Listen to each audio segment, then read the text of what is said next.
Oh, hi there, how are you? I'm Adolfo Villegas, and in this video we are gonna talk about the strategies I use to study in every subject. In this case, we're going to study the intermolecular forces.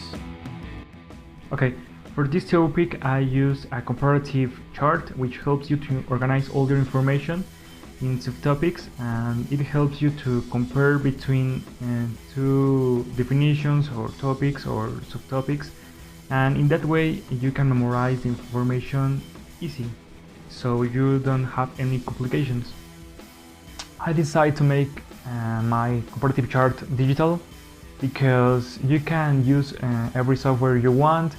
You can correct all your grammatical mistakes, you don't have bad letter and computer, and also you can add pictures that help you to memorize, to visualize all the content from the chart, so that's intuitive for you and for everyone that wants to use it. So I decided to print my chart, and here is all the things I add on my chart. And it's bigger because I put some images, as you can see, in every topic, so it's easy for me to memorize all the information, and I think that it's one of my best techniques to study. I don't know what I can do without doing a comparative chart, so that's it. Now on the screen you are watching the first part of my table, which includes 2 from the 5 intermolecular forces.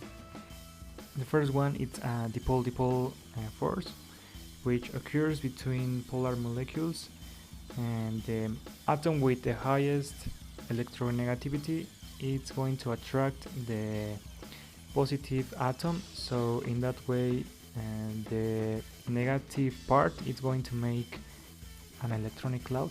Then we have the characteristics and examples. In the example of dipole-dipole we got the hydrochloric acid, in which one part is more electronegative than the other. Then we have the dipole ion, that is between a polar molecule and an ion, and we have, for example, salt. In the second part of the table we got an induced dipole, and that this interaction occurs between a polar and a non-polar molecule, in which the polar is going to have a permanent dipole and it's going to induce to the non-polar molecule to present a dipole. It's basically like that. We got as an example a molecule of water that is going to induce a oxygen molecule to have a dipole.